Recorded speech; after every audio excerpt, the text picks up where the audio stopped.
What's going on, guys? My name's Bill. This is Tool Tech Tuesdays. On Tuesdays, I like to bring you guys tools that I've been using in my videos or that I've been using on projects in and around the garage. Let's talk about air hammers, specifically air hammer bits. So I picked up my first air hammer when I was working on a Jeep years ago. And I got it specifically because I was redoing the suspension and I couldn't get the bolts out of the leaf springs. They were just seized in there, would not come out. So picked up an air hammer, grabbed the punch, and drove the bolts out. Perfect, worked great. But I noticed, like a lot of air hammers do, they came with a handful of different bits. And I didn't really know what some of them were. Still don't. I figured out some of them, but there's all kinds of different bits you can get for your air hammers. I mean, obviously, you got your punches, you're knocking bolts out, whatever the case, rivets out of a frame of a vehicle maybe. They're meant for punching things out. You got your chisel, which this thing has been worked to death. When I did this suspension on my D100, I had to flip the front leaf spring hanger, and I used the chisel to knock the heads off the rivets, and then I punched out the rivets out of the frame. Again, worked great. But what are some of the other bits? I mean, you have your taper punches. Again, these are good for suspension also, knocking out, front control arm bolts, leaf spring bolts, whatever the case may be. Got your taper punches. Then you have, stuff like this. What the hell is that? I used this one when I was redoing the floors of my D100 to, when I cut the floors out, there were spots, like all the spot welds to the frame. I used that to basically cut all those spot welds. I cut the sheet metal out as close as I could, and then I used that to just run along the top of the frame or top of the other pieces where the floors were spot welded to, and that basically just cut the spot welds, just sheared them right off. Again, worked great. What about something like this?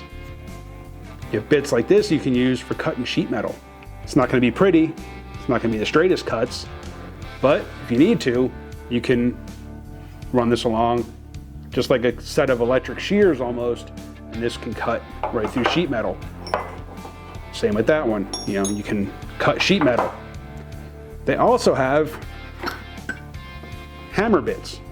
Use your air hammer as a hammer. It's gonna hit something a hell of a lot faster than you can with a hammer, and probably with more force. They have different hammering bits. I mean, this one, is a pretty flat profiled hammer, whereas some of them are kind of domed. This one here, again, has a dome to it, and I actually use this to emboss this Mopar emblem into a piece of sheet metal. I made a frame or a buck out of some MDF, clamped that in there, and then I used this bit to actually run it along and pound that emblem into the frame, driving it in and embossing the sheet metal. I could have done the same thing with body hammers or a regular hammer. This thing, I probably had that thing hammered out in 10-15 minutes maybe, with just running this thing along, just had it clamped to the bench and I was just pounding it out. Ran that right along there, worked great.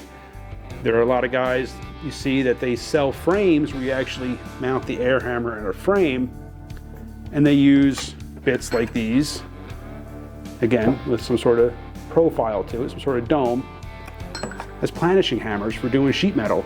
So if you're making a shape in sheet metal and you're having to maybe make like a dome or a bowl or something like that out of sheet metal, and you bang it out on sandbag or whatever the case may be to shape that metal. I'm not a big sheet metal guy, so I can't tell you all the steps, but I've seen guys do it, and then they will put it in a planishing hammer made with an air hammer to smooth out a lot of those hammer marks, and you get a nice smooth surface.